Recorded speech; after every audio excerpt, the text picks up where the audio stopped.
గడ్డ మీద పుట్టి చిన్నకొండూరు నుంచి ఎమ్మెల్యేగా గెలిచారు. గెలవడం కాకుండా బీసీల బిడ్డ, బీసీల ఎవరైనా ఏ కులం పద్మశాలి అనే కాకుండా ప్రతి ఒక్క కులానికి సొసైటీలు కావాలని రూపకల్పన చేసింది పెద్ద మనిషి.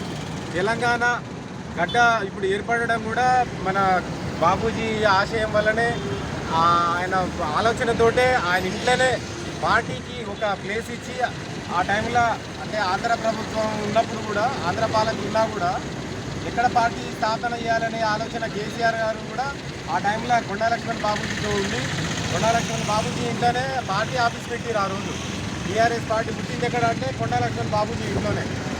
చలికాలంలో మన ఢిల్లీలో కూడా పదవి త్యాగం చేసి తెలంగాణ వచ్చినాకనే నేను మంత్రి పదవి అయినా తీసుకుంటా, ఎమ్మెల్యేగానే పోటీ చేస్తా, అలాంటి మహనీయుని ఈరోజు వర్ధంతి జరుపుకోవడం చాలా మనకి ఇది అనిపిస్తుంది.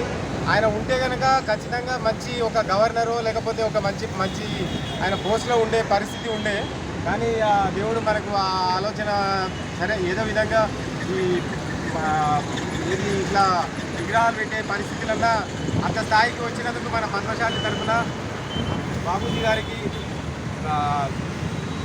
ఘన నివాళులు అర్పిస్తున్నాము. ఇలాంటి మహనీయునికి మనం ఎంత చేసినా ఎంత చెప్పినా తక్కువే.